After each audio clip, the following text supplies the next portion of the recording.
everyone, welcome back to my YouTube channel Study Time with Priyanka. So again today in this video we are going to continue your 8th chapter of class 12 history book, that is Peasant, Zamindar and the State. So ये video इस chapter का last part है and आज के इस video में हम इस चैप्टर के टॉपिक नंबर 5, 6, 7 एंड 8 को डिस्कस करने वाले हैं। यानी कि आज के इस वीडियो में हम इस चैप्टर को कंक्लूड करने वाले हैं। सो आज का ये वीडियो थोड़ा सा लंबा हो सकता है, अगर आप चाहो देन आप वीडियो का स्पीड बढ़ा के भी देख सकते हो, but please it's a request कि वीडियो के अंत तक ज़रूर देखिएगा, तभी आपको लास्ट के 4 टॉपिक बहुत ही अच्छी तरीके से समझ में आएंगे। So now without further delay let's get started. So previous video में हम लोगों ने इस चैप्टर के 3rd एंड 4th टॉपिक को डिस्कस किया था।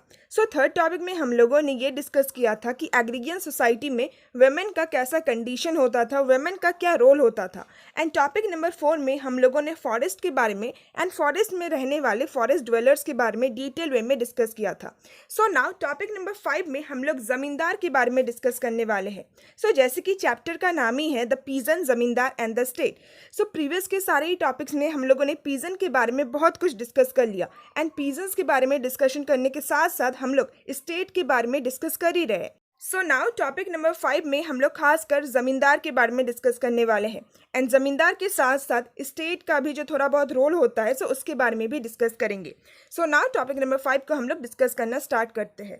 सो जैसे कि हम लोग इस चैप्टर में मुगल इंडिया में जो एग्रीगियन रिलेशन था, जो एग्रीगियन सोसाइटी था, उसके बारे में डिस्कस कर रहे हैं।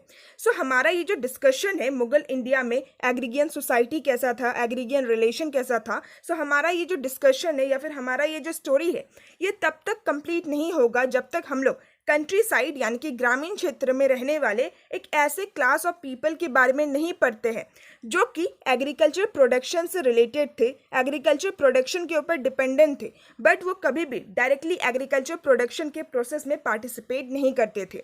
सो वो जो क्लास ऑफ पीपल था सो उन्हीं सारे क्लास ऑफ पीपल को ज़मींदार कहा जाता है। सो जैसे कि मैंने चैप्टर के इंट्रोडक्शन में भी आप लोगों को समझाया था कि ज़मींदार एक ऐसे व्यक्ति को कहा जाता है जिसके पास बहुत सारे एग्रीकल्चर लैंड होते हैं। So zamindar was the owner of agriculture land. So zamindar के पास काफ़ी सारे लैंड होते हैं एंड काफ़ी सारे लैंड होने के साथ साथ ज़मींदार को रूरल सोसाइटी में यानी कि ग्रामीण सोसाइटी में उनको बहुत ही ज़्यादा प्रिविलेजेस भी मिलता है, खासकर सोशल एंड इकोनॉमिक प्रिविलेजेस मिलता है। एंड ये प्रिविलेजेस क्यों मिलता है? क्योंकि रूरल सोसाइटी में उनका जो स्टेटस होता है वो बहुत ही ज़्यादा सुपीरियर, बहुत ही ज़्यादा ऊँचा होता है। सो इसी वजह से ज़मींदार के पास काफ़ी सारे एग्रीकल्चर लैंड तो होते ही थे, साथ ही साथ ज़मींदार को सोसाइटी में काफ़ी ज़्यादा प्रिविलेजेस का मतलब होता है स्पेशल राइट मिलना, कुछ एडवांटेज मिलना। सो सोसाइटी में ज़मींदार को कुछ स्पेशल राइट मिलता था। साथ ही साथ अगर हम लोग इकोनॉमिक टर्म में भी बात करें सो ज़मींदार के पास कुछ इकोनॉमिक प्रिविलेजेस भी होता था, कुछ इकोनॉमिक एडवांटेजेस भी होता था। ना नेक्स्ट हमें ये बता रखा है कि ज़मींदार के पास रूरल सोसाइटी में ये जो सुपीरियर स्टेटस होता था, ये जो ऊंचा स्टेटस होता था, सो आखिर इसका रीज़न क्या है? किन सारे रीजंस की वजह से ज़मींदार को ऊंचा पोजीशन मिलता था सोसाइटी में? सो जो पहला रीज़न है वो है उनका कास्ट।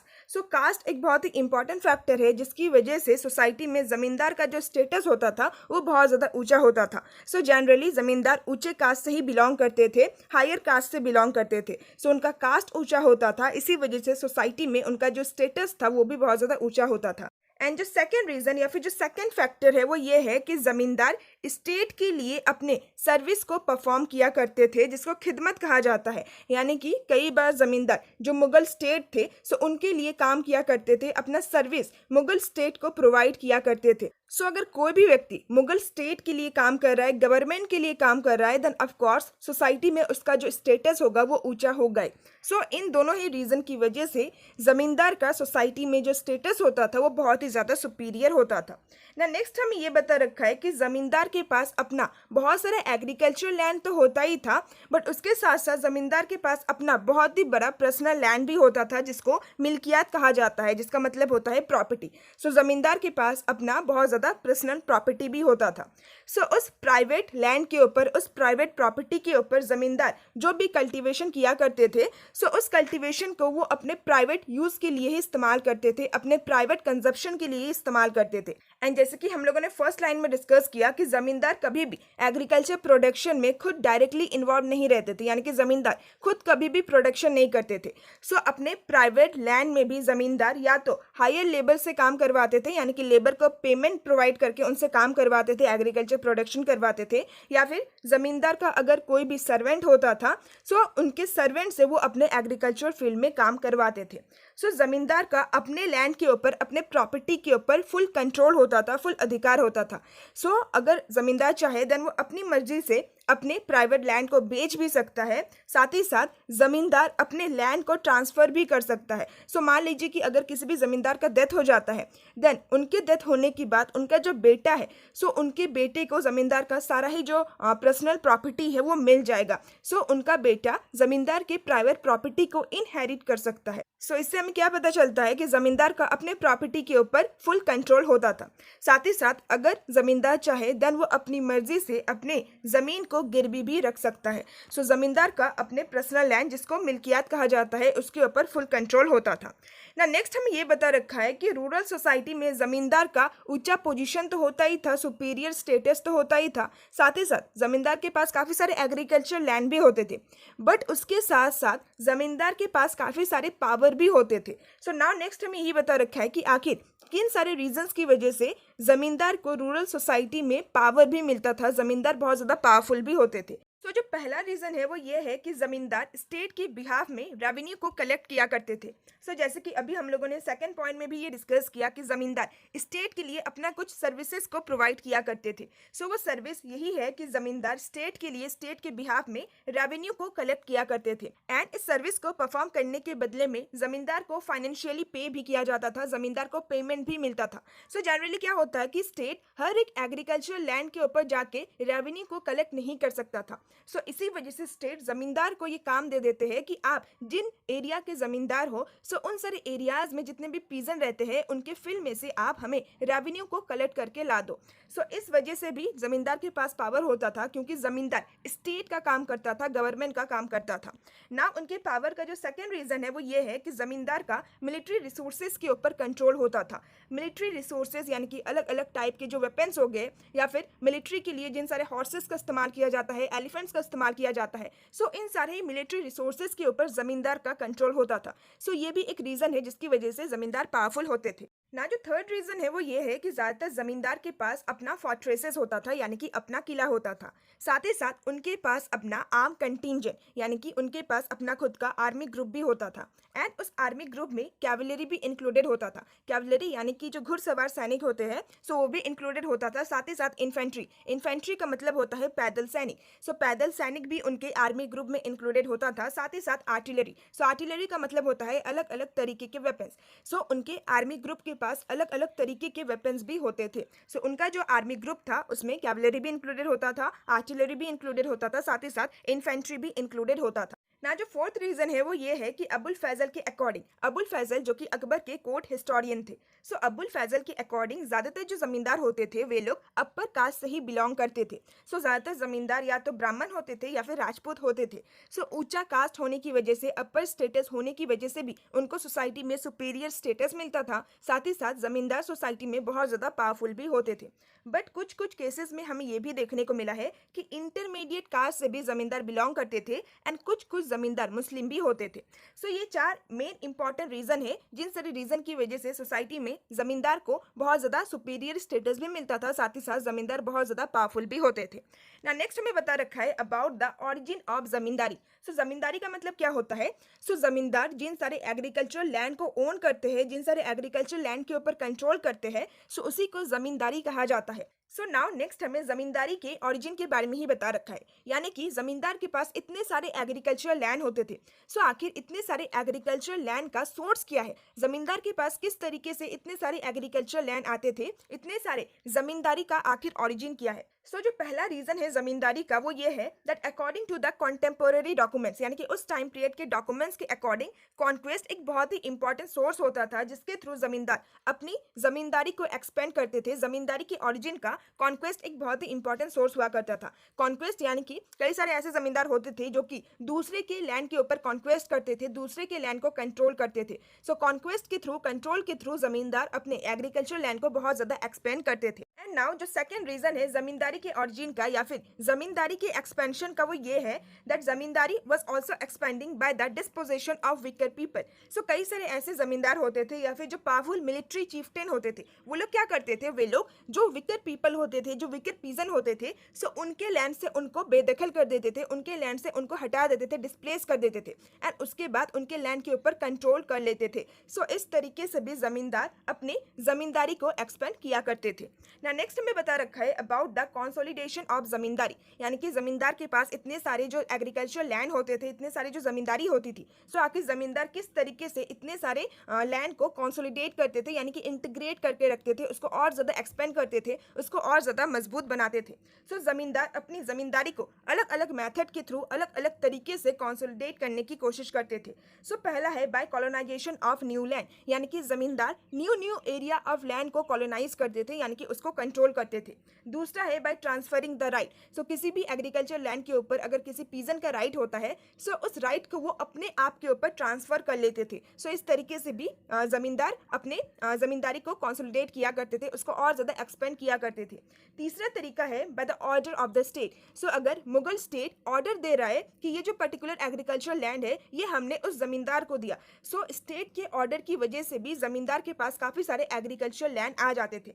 एंड नाउ जो फोर्थ मेथड है वो है बाय परचेसिंग, यानी कि जमींदार बहुत सारे एग्रीकल्चर लैंड को खरीदते भी थे। सो परचेस करके भी जमींदार अपनी जमींदारी को एक्सपेंड करते थे, उसको कंसोलिडेट करते थे। सो इन सारे ही प्रोसेसेस के थ्रू या फिर इन सारे ही मेथड के थ्रू इनफैक्ट जो लोअर कास्ट के लोग रहते थे, वे लोग भी जमींदार के रैंक में एंटर होते थे, यानी कि वो लोग भी जमींदार बन जाते थे, क्योंकि जमींदारी को बेचा और खरीदा जाता था। यानी कि मान लीजिए कि कोई भी अगर लोअर कास्ट का व्यक्ति है बट इकोनॉमिकली वो बहुत ही ज़्यादा रिच है, सो वो काफ़ी सारे एग्रीकल्चर लैंड को खरीद लेता था, काफ़ी सारे जमींदारी को खरीद लेता था। एंड जब उसके पास काफ़ी सारे एग्रीकल्चर लैंड आ जाते थे, देन वो ऑटोमेटिकली एक जमींदार बन जाता था। सो परचेस करने की वजह से इवन जो लोअर कास्ट के लोग रहते थे, वे लोग भी जमींदार बन सकते थे। एंड इन सारे मेथड के अलावा हमें और एक मेथड बता रखा है, वो है क्लैन और लियनेज बेस्ड जमींदारी, यानी कि कई सारे ऐसे जमींदार होते थे जिन सारे जमींदार ने काफ़ी सारे एग्रीकल्चर लैंड को इनहेरिट किया है अपने फादर से या फिर अपने ग्रैंडफादर से। सो इनहेरिट करके भी कई सारे जमींदार अपने एग्रीकल्चर लैंड को कंसोलिडेट किया करते थे। सो इस मेथड का हमारे पास दो एग्जाम्पल भी है। सो पहला एग्जाम्पल ये है कि जनरली जो राजपूत एंड जो जाट कम्युनिटी के लोग होते थे, वे लोग इसी स्ट्रैटेजी को अडॉप्ट करते थे, इसी स्ट्रैटेजी का इस्तेमाल करते थे नॉर्थन इंडिया के कई सारे टेरिटरीज के ऊपर अपने कंट्रोल को कंसोलिडेट करने के लिए। सो राजपूत एंड जो जाट कम्युनिटी के लोग होते थे, उनका नॉर्थन इंडिया के कई सारे एग्रीकल्चर लैंड, कई सारे टेरिटरीज के ऊपर कंट्रोल होता था। इस मेथड के थ्रू ही वो अपने जमींदारी को कंसोलिडेट करते थे, उसको और ज़्यादा मजबूत बनाते थे। एंड जो दूसरा एग्जाम्पल है वो ये है कि जनरली जो पीजन पैस्टोरलिस्ट होते थे, यानी कि ऐसे लोग जो कि पीजन भी होते थे, साथ ही साथ पैस्टोरलिस्ट भी होते थे। सो इन सारे लोगों ने खासकर central and south western Bengal के कई सारे एरियाज में अपने जमींदारी को कर्व आउट किया था, यानी कि जनरली इन लोगों का central and south western Bengal के ऊपर कंट्रोल होता था। इन सारे टेरिटरीज के ऊपर इन्होंने अपने एग्रीकल्चर लैंड के ऊपर कंट्रोल करके रखा था। एंड पीजन पैस्टोरलिस्ट का बेस्ट एग्जाम्पल है सतगोप। सो जो सतगोप कम्युनिटी या फिर कास्ट के जो लोग होते थे, वे लोग पीजन पैस्टोरलिस्ट होते थे।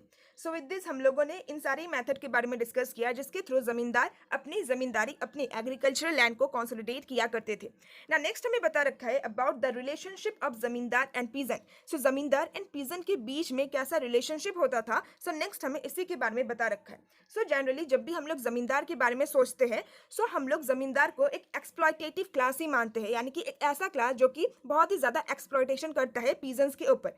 बट जिस टाइम पीरियड की सोसाइटी की हम लोग बात कर रहे हैं इस चैप्टर में, सो उस टाइम पीरियड के दौरान जनरली जमींदार एंड जो पीजेंट्री का रिलेशनशिप होता था, वो 3 एलिमेंट्स के ऊपर ही बेस्ड होता था। सो पहला है रेसिप्रोसिटी। रेसिप्रोसिटी यानी कि पीजन एंड जमींदार एक दूसरे के साथ काफी सारे कॉमर्शियल गुड को एक्सचेंज किया करते थे, जिससे दोनों का ही बेनिफिट होता था। दूसरा है पैटर्नलिज्म, यानी कि जमींदार के एग्रीकल्चर लैंड में जितने भी पीजन्स काम करते थे, सो उन सारे पीजन्स के बिहाफ में जमींदार ही उनके लिए डिसीजन लिया करते थे। सो इसका मतलब होता है पैटर्नलिज्म। एंड तीसरा है पैट्रोनेज, यानी कि जमींदार काफी सारे पीजन्स को पैट्रोनेज प्रोवाइड किया करते थे, यानी कि फाइनेंशियली हेल्प किया करते थे। सो इससे हमें क्या पता चलता है है कि खासकर मुगल इंडिया में जिस टाइम पीरियड की हम लोग बात कर रहे हैं, सो उस टाइम पीरियड के दौरान जमींदार एंड पीजेंट्स के बीच में जो रिलेशनशिप होता था वो एक्सप्लॉयटेटिव नहीं होता था। जमींदार पीजेंट्स के ऊपर एक्सप्लॉयटेशन नहीं किया करते थे। इनफैक्ट जमींदार पीजेंट्स को कई सारे तरीकों से हेल्प किया करते थे। जैसे कि पहला पॉइंट है कि जमींदार काफी सारे कल्टीवेटर्स की हेल्प करते थे उनको कल्टीवेशन करने के लिए by providing them with the means of cultivation. So cultivation करने के लिए जिन जिन रिसोर्सेज का जरूरत पड़ता है, जैसे कि फॉर एग्जांपल कैश लोन, सो कई सारे पीजेंट्स को लोन का जरूरत पड़ता है सीड्स को बाय करने के लिए और जितनी भी नेसेसिटी है उन सारी नेसेसिटीज को पूरा करने के लिए। सो जमींदार ही जनरली कल्टीवेटर्स को या फिर पीजेंट्स को लोन दिया करते थे। सो इस तरीके से जमींदार काफी सारे कल्टीवेटर्स की हेल्प करते थे कल्टीवेशन करने के लिए ना। जो सेकंड पॉइंट है वो ये है कि जमींदार कई बार मार्केट को भी स्टेबलाइज करते थे एंड उन सारे मार्केट में पीजेंट्स जनरली अपने प्रोड्यूस को, उनका जो भी एग्रीकल्चर प्रोडक्शन होता था उसको सेल किया करते थे। एंड जो तीसरा पॉइंट है वो ये है दैट द बाइंग और सेलिंग ऑफ जमींदारी, यानी कि जमींदार कई बार अपनी जमींदारी को बेचते भी थे, साथ ही साथ कई सारे एग्रीकल्चर लैंड को खरीदते भी थे। सो इस वजह से कंट्री साइड में यानी कि ग्रामीण क्षेत्र में मोनेटाइजेशन का जो प्रोसेस था वो बहुत ही तेजी से आगे बढ़ता था, यानी कि ग्रामीण क्षेत्रों में पैसों का बहुत ही ज्यादा यूज होता था। साथ ही साथ जमींदार जब अपने एग्रीकल्चर लैंड को बेचते थे, सो इस वजह से इवन जो लोअर कास्ट के लोग होते थे, जो लोअर कास्ट पीजन होते थे, वे लोग भी जमींदार के पोजीशन में आ जाते थे। सो जमींदार इन सारे तरीकों से पीजेंट्स की हेल्प किया करते थे। एंड इनफैक्ट इस बात को सपोर्ट करने के लिए हमारे पास और दो इंपॉर्टेंट पॉइंट है। सो पहला पॉइंट ये है कि जब इंडिया में भक्ति मूवमेंट स्टार्ट हुआ था, सो भक्ति मूवमेंट के जो भक्ति सेंट थे वे लोग जनरली अगर किसी भी व्यक्ति के साथ कास्ट के बेसिस पे या फिर किसी भी दूसरे फॉर्म का ऑपरेशन हो रहा है, एक्सप्लॉयटेशन हो रहा है, सो उन सारी एक्सप्लॉयटेशन को भक्ति सेंट के द्वारा कंडेम किया जाता था। सो जब भी हम लोग भक्ति मूवमेंट के बारे में पढ़ते हैं, भक्ति सेंट के बारे में पढ़ते हैं, सो कभी भी हमें यह देखने को नहीं मिलता है कि भक्ति सेंट के द्वारा जमींदार को एक एक्सप्लॉयटेटर के रूप में, एक ऑपरेसर के रूप में दर्शाया गया है। सो अगर जमींदार पीजेंट्स के ऊपर एक्सप्लॉयटेशन करते, अगर पीजेंट्स के ऊपर अत्याचार करते उस पर्टिकुलर टाइम पीरियड के दौरान, देन जो भक्ति सेन थे उस पर्टिकुलर टाइम पीरियड में भक्ति सेन जरूर इसके खिलाफ आवाज उठाते। सो जब भक्ति सेन इसके खिलाफ कुछ भी नहीं बोलते हैं, दैट मीन्स कि उस टाइम पीरियड के दौरान जमींदार एंड पीजेंट्री के बीच का जो रिलेशनशिप था वो एक्सप्लॉयटेटिव नहीं था। एंड जो दूसरा पॉइंट है वो ये है कि उस टाइम पीरियड के दौरान कई सारे एग्रीगेट अपराइजिंग भी होते थे, यानी कि कई बार जो पीजेंट्स होते थे या फिर जो जमींदार होते थे वो स्टेट के खिलाफ अपराइजिंग करते थे, यानी कि विद्रोह करते थे। सो जब 17th सेंचुरी के टाइम पीरियड के दौरान नॉर्थन इंडिया में जमींदार के द्वारा जब भी एग्रीगेट अपराइजिंग किया जाता था, जब भी विद्रोह किया जाता था स्टेट के अगेंस्ट में, सो ऐसे टाइम में पीजेंट्री जमींदार को सपोर्ट किया करते थे in their struggle against the war. So इससे हमें क्लियरली ये पता चलता है कि जमींदार एंड पीजेंट्री के बीच का जो रिलेशनशिप था उस पर्टिकुलर टाइम पीरियड के दौरान, सो वो एक्सप्लॉयटेटिव नहीं था। इनफैक्ट जमींदार पीजेंट्री की बहुत ज्यादा हेल्प किया करते थे एंड पीजेंट्स भी अपने जमींदार को सपोर्ट किया करते थे। सो विद दिस हमारा टॉपिक नंबर 5 कंप्लीट होता है, जिसमें हम लोगों ने डिटेल वे में जमींदार के बारे में डिस्कस किया। ना जो हमारा नेक्स्ट टॉपिक है वो है टॉपिक नंबर 6, जिस टॉपिक का नाम है लैंड रेवेन्यू सिस्टम। सो इस टॉपिक में हम लोग लैंड रेवेन्यू सिस्टम के बारे में डिस्कस करने वाले हैं, यानी कि एग्रीकल्चर लैंड के ऊपर जिस तरीके से टैक्स को इम्पोज किया जाता था, जो रेवेन्यू सिस्टम होता था एग्रीकल्चर लैंड के ऊपर, सो उस रेवेन्यू सिस्टम के बारे में ही हम लोग इस टॉपिक में डिस्कस करने वाले हैं। सो मुगल एम्पायर का जो मेन सोर्स ऑफ इनकम होता था वो होता था revenue from the land. So agriculture land के ऊपर जो टैक्स को इम्पोज किया जाता था एंड उसके थ्रू जो रेवेन्यू जनरेट होता था, सो वही मुगल एम्पायर का मेन सोर्स ऑफ इनकम होता था। सो इस वजह से ये बहुत ही ज़्यादा इंपॉर्टेंट होता था कि मुगल स्टेट एक ऐसे एडमिनिस्ट्रेटिव सिस्टम को क्रिएट करे जिसके थ्रू पूरी एम्पायर में जितना भी एग्रीकल्चर प्रोडक्शन होता है, सो उन सारी एग्रीकल्चर प्रोडक्शन के ऊपर मुगल स्टेट का फुल कंट्रोल हो। साथ ही साथ पूरी एम्पायर में जितना भी एग्रीकल्चर लैंड है, सो उन सारे एग्रीकल्चर लैंड के ऊपर स्टेट रेवेन्यू को फिक्स कर सके, टैक्स को फिक्स कर सके, साथ ही साथ उन सारे एग्रीकल्चर लैंड से रेवेन्यू को कलेक्ट भी कर सके। सो एक ऐसे एडमिनिस्ट्रेटिव सिस्टम की बहुत ही ज़्यादा ज़रूरत थी। सो मुगल स्टेट के लिए एक ऐसे एडमिनिस्ट्रेटिव सिस्टम को क्रिएट करना बहुत ही ज़्यादा इंपॉर्टेंट था। सो ये जो एडमिनिस्ट्रेटिव सिस्टम था जो कि मुगल स्टेट के द्वारा बनाया गया था, so it included the office of the diwan, जो कि रिस्पॉन्सिबल होता था for supervising the fiscal system of the empire. So empire का जो फिस्कल सिस्टम होता था, फिस्कल यानी कि जो फाइनेंस से रिलेटेड होता है, जो कि रेवेन्यू से रिलेटेड होता है, सो पूरे ही मुगल एम्पायर में जो भी फाइनेंशियल सोर्स होता था, जो भी फाइनेंशियल सिस्टम होता था, जो फिस्कल सिस्टम होता था, उसको सुपरवाइज करने का काम दीवान का ही होता था। सो दीवान का जो ऑफिस होता था, यानी कि दीवान का जो दफ्तर होता था, दीवान के अलावा उनके और भी जो एजेंट वगैरह होते थे, सो उन सारे लोगों के द्वारा पूरे एम्पायर का फिजिकल सिस्टम को सुपरवाइज किया जाता था, उसको संभाला जाता था। सो इसकी वजह से जो रेवेन्यू ऑफिशियल्स होते थे, यानी कि ऐसे ऑफिसर जो कि रेवेन्यू को कलेक्ट करते थे, एंड जो रिकॉर्ड कीपर होते थे, यानी कि ऐसे ऑफिसर जो कि रिकॉर्ड को रखते थे कि किन सारे एग्रीकल्चर लैंड में हमें कितना ज़्यादा रेवेन्यू मिला है, कितना ज़्यादा टैक्स मिला है। सो मुगल एम्पायर में जो रेवेन्यू ऑफिशियल होते थे एंड जो रिकॉर्ड कीपर होते थे, सो वो लोग भी इनडायरेक्टली एग्रीकल्चरल डोमेन में एंटर करते थे एंड इंपॉर्टेंट एजेंट बन जाते थे इन शेपिंग द एग्रीगियन रिलेशन। ना नेक्स्ट हमें ये बता रखा है कि मुगल स्टेट जिन सारे एग्रीकल्चर लैंड के ऊपर टैक्स को इम्पोज करते थे, सो ऐसा नहीं था कि मुगल स्टेट अपनी मर्जी से किसी भी एग्रीकल्चर लैंड के ऊपर कितना भी ज़्यादा टैक्स को इम्पोज कर देता था। सो ऐसा नहीं होता था। मुगल स्टेट जब भी किसी भी एग्रीकल्चर लैंड के ऊपर टैक्स को इम्पोज करते थे, सो उससे पहले मुगल स्टेट के द्वारा प्रॉपर इन्फॉर्मेशन लिया जाता था about the extent of the agriculture land in the empire. So पूरे ही मुगल एम्पायर में कितने सारे एग्रीकल्चर लैंड है, सो उसका फुल इन्फॉर्मेशन लिया जाता था मुगल स्टेट के द्वारा। साथ ही साथ मुगल स्टेट इस बात को भी इंश्योर करते थे कि हर एक फील्ड के ऊपर, हर एक एग्रीकल्चर लैंड में कौन से क्रॉप का प्रोडक्शन हो रहा है। सो इन दोनों ही चीज़ों को एनालाइज करने के बाद ही मुगल स्टेट के द्वारा एग्रीकल्चर लैंड के ऊपर टैक्स को इम्पोज किया जाता था। सो ये जो टैक्स रेवेन्यू का अरेंजमेंट होता था, सो इसमें हमें दो स्टेजेस देखने को मिलते हैं। सो पहला है अमाउंट असेसमेंट, जिसको जमा कहा जाता है, एंड दूसरा है द एक्चुअल कलेक्शन, जिसको हासिल कहा जाता है। यानी कि मान लीजिए कि एक पर्टिकुलर टेरिटरी में काफ़ी सारे एग्रीकल्चर लैंड है, सो उन सारी एग्रीकल्चर लैंड के ऊपर स्टेट के द्वारा जिस टैक्स अमाउंट को फिक्स किया जाता था, सो उसी को जमा कहा जाता है। बट एक्चुअल में जब रेवेन्यू ऑफिसर के द्वारा उन सारी एग्रीकल्चर लैंड के ऊपर से जितना भी टैक्स अमाउंट को कलेक्ट किया जाता था, सो उस टैक्स अमाउंट को हासिल कहा जाता है। सो मान लीजिए कि मुगल स्टेट के द्वारा लगभग 1000 रुपीज का टैक्स को इम्पोज किया गया इन सारी एग्रीकल्चर लैंड के ऊपर।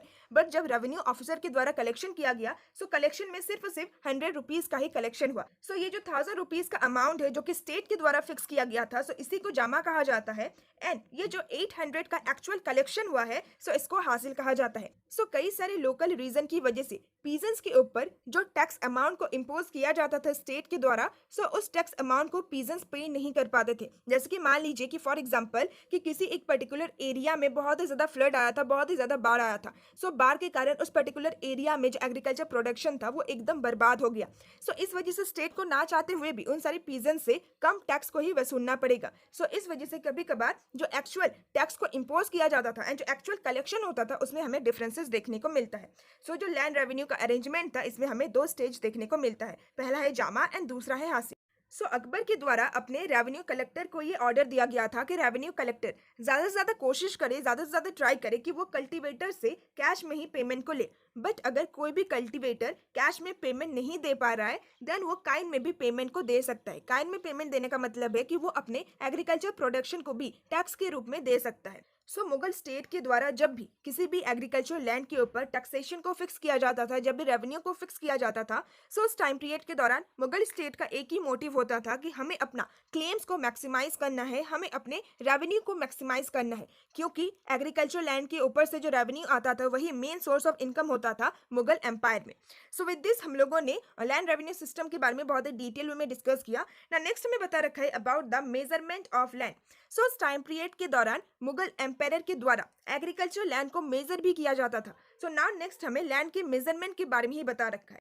सो पूरे ही मुगल एम्पायर के हर एक प्रोविंस में, यानी कि हर एक स्टेट में जितने भी कल्टीवेटेड एंड जो कल्टीवेबल लैंड होते थे, सो कल्टीवेटेड लैंड ऐसे लैंड को कहा जाता है जिन सारे लैंड के ऊपर एक्चुअल में कल्टीवेशन किया जाता है। एंड कल्टीवेबल लैंड ऐसे लैंड को कहा जाता है जिन सारे लैंड के ऊपर कल्टीवेशन हो तो सकता है, बट उन सारे लैंड के ऊपर कल्टीवेशन किया नहीं जाता है। सो मुगल एम्पायर के हर एक प्रोविंस, हर एक स्टेट में जितने भी कल्टीवेटेड एंड कल्टीवेबल लैंड थे, सो उन सारे ही लैंड को मेजर किया जाता था। एंड आईने अकबरी में इनफैक्ट अकबर के रूलिंग टाइम पीरियड के दौरान ऐसे जितने भी एग्रीकल्चर लैंड थे, सो उन सारे एग्रीकल्चर लैंड का हमें एग्रीगेट्स भी देखने को मिलता है, यानी कि एक्चुअल में हमें नंबर भी देखने को मिलता है।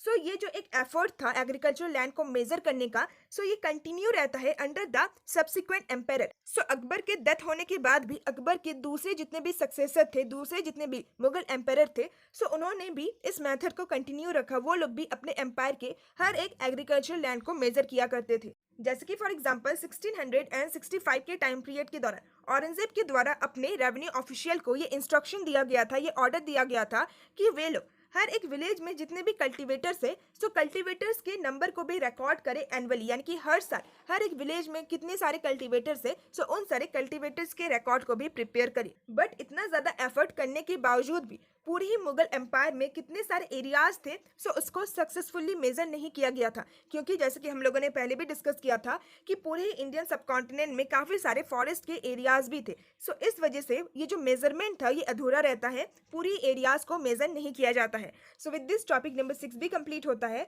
नाउ जो हमारा नेक्स्ट टॉपिक है, उस टॉपिक का नाम है topic number 7, the flow of silver. So इस टॉपिक में खासकर हम लोग इंडिया का दूसरी कंट्रीज के साथ जो ट्रेड होता था during the time period of 16 and 17 century, यानी कि मुगल्स के टाइम पीरियड के दौरान, सो उस ट्रेड के बारे में हम लोग इस टॉपिक में डिस्कस करेंगे। साथ ही साथ ट्रेड करने की वजह से काफी सारे जो सिल्वर मेटल होते थे वो इंडिया में आते थे, सो इसीलिए इस टॉपिक का नाम रखा गया है the flow of silver. So now अब हम लोग टॉपिक को डिस्कस करना स्टार्ट करते हैं। सो 16 एंड 17 सेंचुरीज के टाइम पीरियड के दौरान मुगल एम्पायर एशिया का एक लार्ज टेरिटोरियल एम्पायर हुआ करता था, जिन्होंने अपने पावर को कंसोलिडेट किया है, जिन्होंने अपने रिसोर्सेज को कंसोलिडेट किया है। सो 16 एंड 17 सेंचुरी के टाइम पीरियड के दौरान मुगल एम्पायर एक बहुत ही लार्ज टेरिटोरियल एम्पायर हुआ करता था एशिया में। बट मुगल एम्पायर के साथ साथ उस टाइम पीरियड के दौरान एशिया में और भी 3 ग्रेट एम्पायर हुआ करते थे। सो पहला है मिंग एम्पायर जो कि चाइना में था, दूसरा था सफाविद एम्पायर जो कि ईरान में था, एंड तीसरा था ऑटोमन एम्पायर जो कि टर्की में था। सो इन चारों ही एम्पायर ने अपने अपने पॉलिटिकल स्टेबिलिटी को अचीव कर लिया था। दैट मीन्स कि इन चारों ही एम्पायर ने अपना जो भी एरिया था, सो उन सारे एरियाज में अपने एम्पायर को एक्सपेंड कर लिया था। सो इसके थ्रू इन चारों ही एम्पायर ने पॉलिटिकल स्टेबिलिटी को अचीव कर लिया था। सो इस वजह से अब ये चारों ही एम्पायर ट्रेड में बहुत ज़्यादा ध्यान दे रहे थे, ट्रेड में बहुत ज़्यादा इंगेज हो रहे थे। सो चाइना से लेकर मेडिटेरेनियन से यानी कि यूरोप तक हमें ओवरलैंड ट्रेड देखने को मिलता है, ज़मीन के रास्तों के द्वारा हमें ट्रेड देखने को मिलता है। सो ये चारों ही एम्पायर बहुत ज़्यादा ट्रेड में इंगेज थे during the time period of 16 and 17 century. And इन सब के साथ साथ द वॉयजेस ऑफ डिस्कवरी, यानी कि 16 एंड 17 सेंचुरी के टाइम पीरियड के दौरान ही यूरोप के कई सारे ऐसे एक्सप्लोरर थे जो कि न्यू न्यू सी रूट्स को डिस्कवर कर रहे थे। सो इसी टाइम पीरियड के दौरान यूरोपियन एक्सप्लोरर को एक न्यू सी रूट मिला इंडिया तक पहुंचने के लिए, एशिया तक पहुंचने के लिए। सो जब न्यू सी रूट का डिस्कवरी हुआ, सो इस वजह से इंडिया का यूरोप के साथ जो ट्रेड होता था वो और ज़्यादा एक्सपेंड होने लगा, वो और ज़्यादा बढ़ने लगा।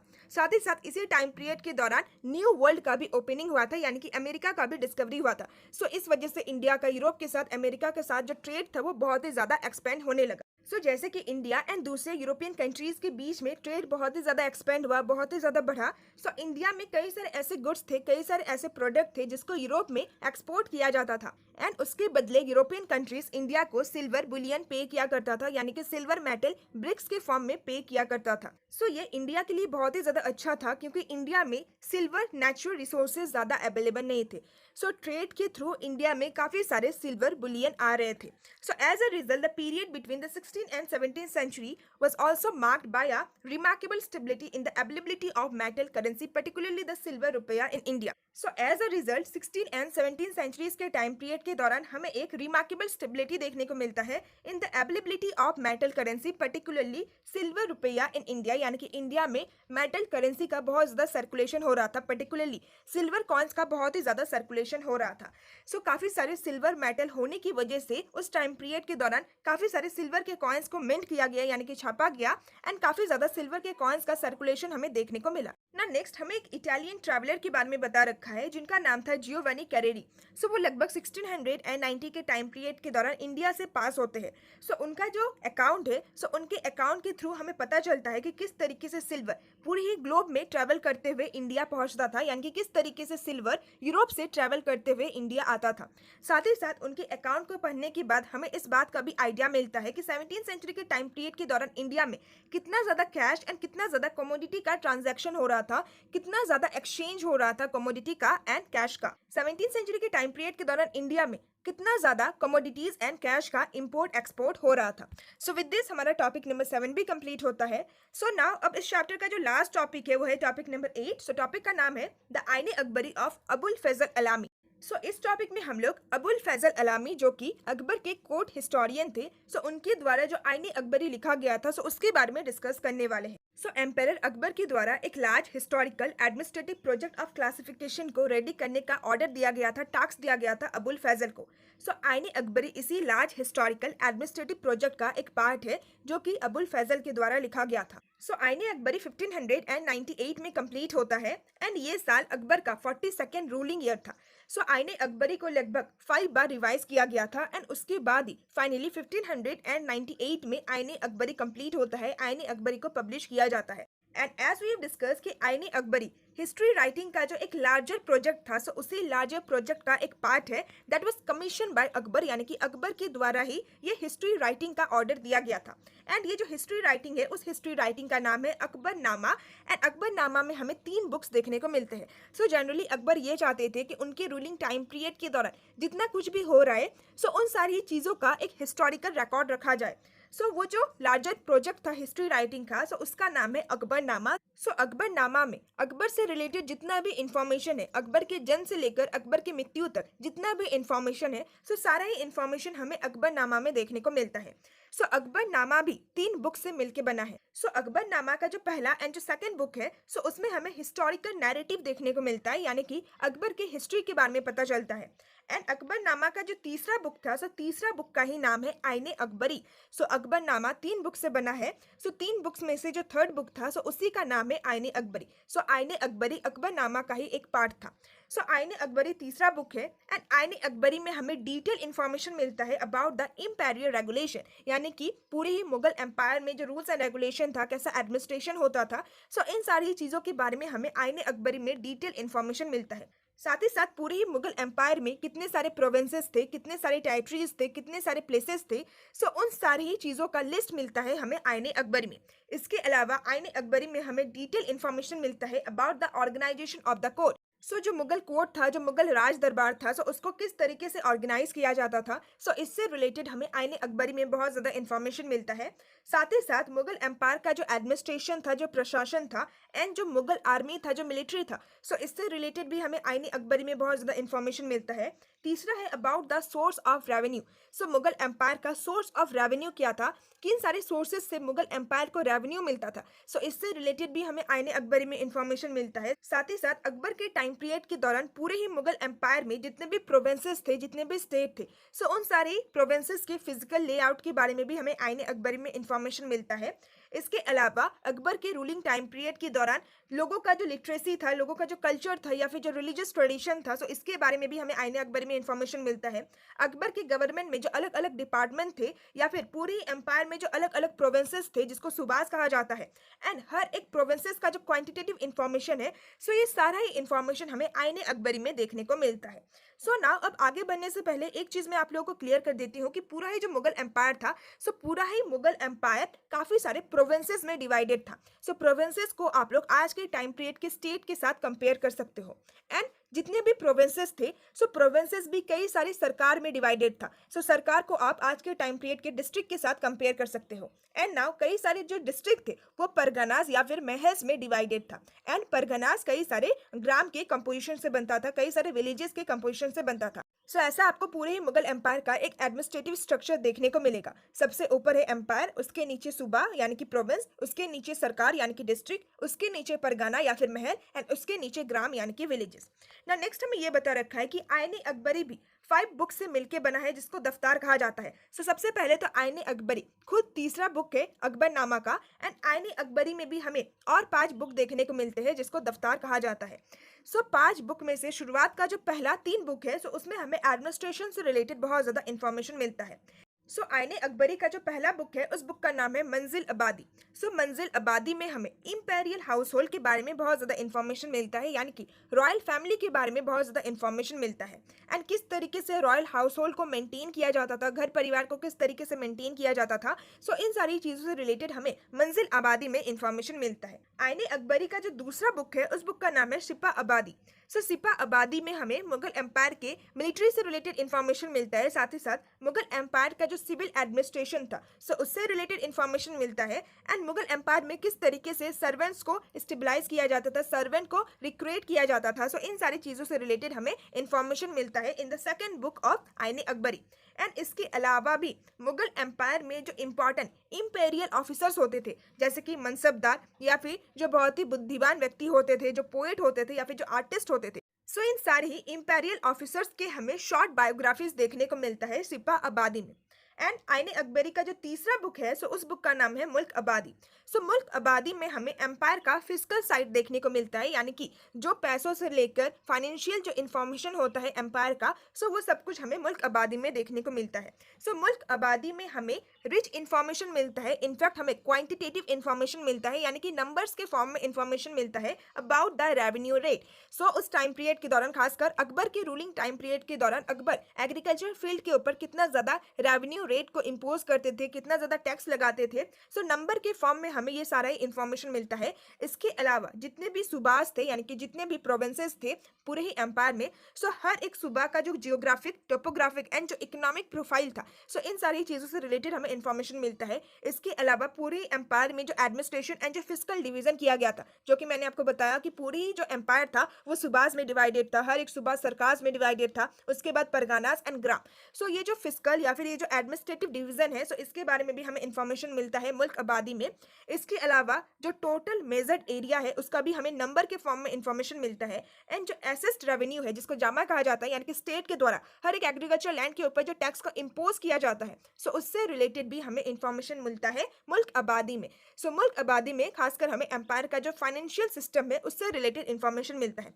सेकंड बुक में हमें एम्पायर में जो मिलिट्री था, जो एडमिनिस्ट्रेशन था, सो उससे रिलेटेड इंफॉर्मेशन मिलता है। एंड फर्स्ट बुक में हमें इंपेरियल हाउस होल्ड यानी कि रॉयल फैमिली के बारे में इंफॉर्मेशन मिलता है।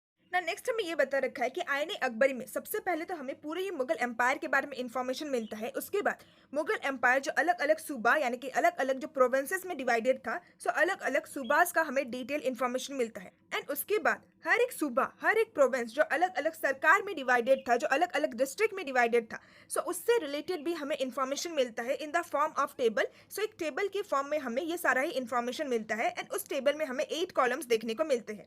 सो जो पहला कॉलम है उसमें हमें परगनत एंड महल के बारे में इंफॉर्मेशन मिलता है, यानी कि हर एक सरकार में, हर एक डिस्ट्रिक्ट में कितना ज्यादा परगना होता था, कितना ज्यादा महल होता था। सो इससे रिलेटेड हमें इंफॉर्मेशन मिलता है पहले कॉलम में। ना जो दूसरा कॉलम है, सो दूसरे कॉलम में हमें किला के बारे में इंफॉर्मेशन मिलता है, यानी कि फोर्ट्स के बारे में इंफॉर्मेशन मिलता है। सो हर एक सरकार में, हर एक डिस्ट्रिक्ट में कितने सारे किले हुआ करते थे, सो उससे रिलेटेड हमें इंफॉर्मेशन मिलता है। तीसरा है अराजी एंड जमीन ए पायमुडा, यानी कि हर एक सरकार में जो मेजर्ड एरिया है, जिन सारे एरियाज को मेजर किया गया है, सो उससे रिलेटेड इंफॉर्मेशन मिलता है। फोर्थ है नकदी, that is the revenue assessed in cash. So cash में स्टेट को जो रेवेन्यू मिलता था, जो टैक्स मिलता था, सो उसको नकदी कहा जाता है। सो फोर्थ कॉलम में हमें नकदी से रिलेटेड इंफॉर्मेशन मिलता है। फिफ्थ है श्योरगाल, that is the grants of revenue in charity. So हर एक सरकार में, हर एक डिस्ट्रिक्ट में स्टेट के द्वारा कितना ज्यादा रेवेन्यू दिया जाता था चैरिटी में, यानी कि इतना ज्यादा दान दिया जाता था। सो इन सारी चीजों से रिलेटेड हमें फिफ्थ कॉलम में देखने को मिलता है ना। सिक्स्थ है जमींदार। सो हर एक सरकार में कितने सारे जमींदार होते थे, जमींदार किन सारे एग्रीकल्चर लैंड को एक्वायर करते थे, जमींदार किन सारे एग्रीकल्चर लैंड में टैक्स को कलेक्ट करते थे। सो इन सारी चीजों से रिलेटेड इंफॉर्मेशन हमें सिक्स्थ कॉलम में देखने को मिलता है। एंड नाउ जो सेवेंथ एंड जो 8th कॉलम था, सो उसमें हमें जमींदार के कास्ट से रिलेटेड डिटेल इंफॉर्मेशन मिलता है। साथ ही साथ जमींदार का जो अपना ट्रूप्स होता था, जो आर्म कंटिंजेंट होता था, जिसमें हॉर्समैन भी इंक्लूडेड होते थे, जिसको सवार कहा जाता है, जिसमें फुट सोल्जर्स भी इंक्लूडेड होता था, जिसको पायदा कहा जाता है, एंड एलिफेंट्स भी इंक्लूडेड होता था, जिसको फिल कहा जाता है। सो इन सारी चीजों से रिलेटेड इंफॉर्मेशन हमें कॉलम नंबर 7 एंड 8 में देखने को मिलता है ना। नेक्स्ट हमें ये बता रखा है कि आईने अकबरी का जो तीसरा ही बुक था मुल्क आबादी, सो मुल्क आबादी में ही नॉर्थन इंडिया में जो एग्रीगियन सोसाइटी था, सो उससे रिलेटेड हमें डिटेल इंफॉर्मेशन मिलता है। सो चैप्टर के सोर्स में हम लोगों ने डिस्कस किया था कि आईने अकबरी से हमें एग्रीगियन सोसाइटी के बारे में इंफॉर्मेशन मिलता है। सो खासकर आईने अकबरी का जो तीसरा बुक था मुल्क आबादी, सो मुल्क आबादी में ही हमें नॉर्थन इंडिया के एग्रीगियन सोसाइटी के बारे में इंफॉर्मेशन मिलता है। एंड नाउ आईने अकबरी का जो फोर्थ एंड जो फिफ्थ बुक था, जो दफ्तार था, सो उसमें हमें इंडिया में रहने वाले लोगों का जो रिलीजन होता था, जो लिटरेसी होता था, जो कल्चरल ट्रेडिशन होता था, सो इन सारी चीज़ों से रिलेटेड हमें इंफॉर्मेशन मिलता है। साथ ही साथ अकबर के द्वारा जितने भी ऑस्पिशियस सेइंग को किया गया था, यानी कि अकबर के द्वारा जितनी भी अच्छी बातों को बोला गया था, सो उन सारे बातों का कलेक्शन भी हमें फोर्थ एंड फिफ्थ दफ्तार में ही देखने को मिलता है। सो विद दिस हम लोगों ने आईने अकबरी के बारे में बहुत ही डिटेल वे में डिस्कस किया। सो ये बहुत ही ज़्यादा इंपॉर्टेंट है, क्वेश्चन आ सकता है अबाउट द आईने अकबरी। सो सबसे पहले तो आईने अकबरी अकबरनामा का तीसरा बुक है। एंड आईने अकबरी में भी हमें 5 बुक देखने को मिलता है। सो पांचों बुक के बारे में हम लोगों ने सेपरेटली डिस्कस किया ना। नेक्स्ट हमें बता रखा है अबाउट द लिमिटेशन ऑफ आईने अकबरी। सो आईने अकबरी में भी कुछ लिमिटेशन है। आईने अकबरी में भी हमें फुल इन्फॉर्मेशन नहीं मिलता है। सो जैसे कि हम लोगों ने टॉपिक के स्टार्टिंग में ही ये डिस्कस किया कि आईने अकबरी को अबुल फैजल के द्वारा 5 टाइम्स रिवाइज किया गया था। सो इससे हमें ये पता चलता है कि अबुल फैजल कितना ज़्यादा केयरफुली, कितना ज़्यादा सावधानी से आईन अकबरी को प्रिपेयर कर रहे थे। एंड अबुल फैजल कहीं ना कहीं हमें करेक्ट इन्फॉर्मेशन देना चाहते थे, रियल इन्फॉर्मेशन देना चाहते थे। सो इसी वजह से उन्होंने 5 टाइम्स आईन अकबरी को रिवाइज किया। सो अबुल फैजल के द्वारा जितने भी ऑरल टेस्टिमोनीज थे, यानी कि अबुल फैजल जब आईन अकबरी को लिख रहे थे, सो उस दौरान वो एम्पायर में रहने वाले अलग अलग लोगों का स्टेटमेंट भी ले रहे थे। सो जितना भी ऑरल स्टेटमेंट है उसको अबुल फैजल के द्वारा क्रॉस चेक किया गया, उसको वेरीफाइड किया गया एंड उसके बाद ही क्रॉनिकल में उन सारे स्टेटमेंट को लिखा गया। सो इससे हमें बहुत ही अच्छी तरीके से पता चलता है कि अबुल फैजल बहुत ही सावधानी से आईन अकबरी को प्रिपेयर कर रहे थे ताकि हमें ओरिजिनल इन्फॉर्मेशन मिल सके, करेक्ट इन्फॉर्मेशन मिल सके।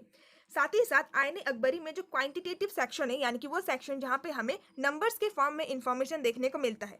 सो जितना भी न्यूमेरिक डाटा है, जितना भी नंबर्स है, सो उन सारे नंबर्स को वर्ड्स में लिखा गया था ताकि कुछ भी गलती ना हो। यानी कि कई बार क्या होता है, हैंडराइटिंग की वजह से नंबर्स को समझने में हमें बहुत ज़्यादा कंफ्यूजन होता है, बहुत ज़्यादा प्रॉब्लम होता है। जैसे कि फॉर एग्जांपल 1 को इस तरीके से लिखा जाता है एंड 7 को इस तरीके से लिखा जाता है। सो 1 एंड 7 के बीच में ज़्यादा डिफरेंस नहीं है। सो अगर कोई भी राइटर 1 को कुछ अगर इस तरीके से लिख दे एंड 7 को इस तरीके से लिख दे, सो इससे हमें रॉन्ग इन्फॉर्मेशन मिलेगा। सो इसी वजह से अबुल फैजल के द्वारा जितने भी नंबर्स है, जितना भी न्यूमेरिक डाटा है, सो उसको वर्ड्स के फॉर्म में लिखा गया है, ना कि न्यूमेरिक फॉर्म में लिखा गया है।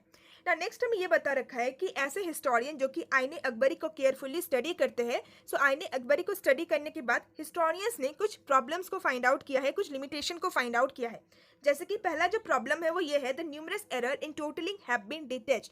सो जैसे कि आईन अकबरी में हमें बहुत सारे क्वांटिटेटिव सेक्शन देखने को मिलते हैं, काफी सारे न्यूमेरिकल डाटा देखने को मिलते हैं। सो जब उन सारे नंबर्स को टोटल किया गया था, सो टोटल वैल्यू में हमें थोड़ा बहुत माइनर एरर देखने को मिलता है, गलतियां देखने को मिलता है। सो अब उस टाइम पीरियड के दौरान कैलकुलेटर तो था नहीं, सब कोई अपने से ही कैलकुलेशन करता था। सो इस वजह से हमें नंबर के टोटलिंग में थोड़ा बहुत एरर, थोड़ा बहुत मिस्टेक देखने को मिलता है। सो ये था पहला लिमिटेशन। एंड दूसरा लिमिटेशन ये है कि आईन अकबरी में जितने भी डाटा है, सो उन सारे ही डाटा को हर एक प्रोविंसेस से यूनिफॉर्मली कलेक्ट नहीं किया गया था। सो इस चीज को हम लोग एक एग्जाम्पल के थ्रू समझते हैं। सो आईन अकबरी में मुगल एम्पायर में ज्यादातर जो सूबाज, यानी कि ज्यादातर जो प्रोविंसेस थे, सो उन सारी प्रोविंसेस से रिलेटेड हमें डिटेल इंफॉर्मेशन मिलता है। इनफैक्ट उन सारे प्रोविंसेस में जितने भी जमींदार होते थे एंड जमींदार के जो कास्ट होते थे, सो उन सारी चीजों से रिलेटेड हमें डिटेल इंफॉर्मेशन मिलता है। बट आईन अकबरी में बंगाल एंड जो उड़ीसा प्रोविंस था, जो कि एक बहुत इंपॉर्टेंट प्रोविंस हुआ करता था मुगल एम्पायर में, सो इन दोनों ही प्रोविंस से रिलेटेड हमें ज्यादा इंफॉर्मेशन देखने को नहीं मिलता है। सो इस वजह से आईन अकबरी में हमें जो भी डाटा, जो भी इंफॉर्मेशन मिलता है, सो उन सारी डाटा को यूनिफॉर्मली हर एक प्रोविंसेस से कलेक्ट नहीं किया गया था। सो इस वजह से हमें कुछ कुछ प्रोविंसेस का डिटेल इंफॉर्मेशन नहीं मिलता है। सो ये दूसरा लिमिटेशन है आईन अकबरी का। ना जो तीसरा लिमिटेशन है वो ये है कि हर एक सूबास, यानी कि हर एक प्रोविंसेस से जो हमें फिजिकल डाटा मिलता है, जो हमें फाइनेंशियल डाटा मिलता है, वो तो रिमार्केबल है अपने रिचनेस के लिए। बट साथ ही साथ हर एक प्रोविंसेस में जो दूसरे इंपॉर्टेंट इन्फॉर्मेशन है, जैसे कि हर एक प्रोविंसेस में कमोडिटीज का कितना प्राइस हुआ करता था, या फिर उन सारे ही प्रोविंसेस में काम करने वाले जो वर्कर्स थे, सो उन सारे वर्कर्स का कितना ज़्यादा वेज हुआ करता था, कितना ज़्यादा तनख्वाह हुआ करता था, सो ये सारे इन्फॉर्मेशन हमें आईन अकबरी में देखने को नहीं मिलता है। सो ये तीसरा लिमिटेशन है आईन अकबरी का। सो ओवरऑल अगर आप देखेंगे देन आईन अकबर में हमें बहुत ज़्यादा इन्फॉर्मेशन मिलता है, बट फिर भी हिस्टोरियंस के पॉइंट ऑफ व्यू से हमें कुछ कुछ इन्फॉर्मेशन आईन अकबरी में देखने को नहीं मिलता है, जिस वजह से पूरे ही मुगल एम्पायर को समझने में हमें थोड़ा बहुत प्रॉब्लम होता है। सो विद दिस फाइनली हमारा ये पूरा ही चैप्टर कंप्लीट होता है। सो विद दिस आज के इस वीडियो का एंड करते हैं। सो अगर वीडियो अच्छा लगा देन प्लीज एक लाइक जरूर कर दीजिएगा एंड प्लीज कमेंट में डाउन कि आपको मेरा एक्सप्लेनेशन कैसा लगता है। आपके कमेंट्स पढ़ के मुझे बहुत ही ज्यादा अच्छा लगता है। So now see you all soon in my next video. Till then bye bye and stay tuned with my channel and thanks for watching my video.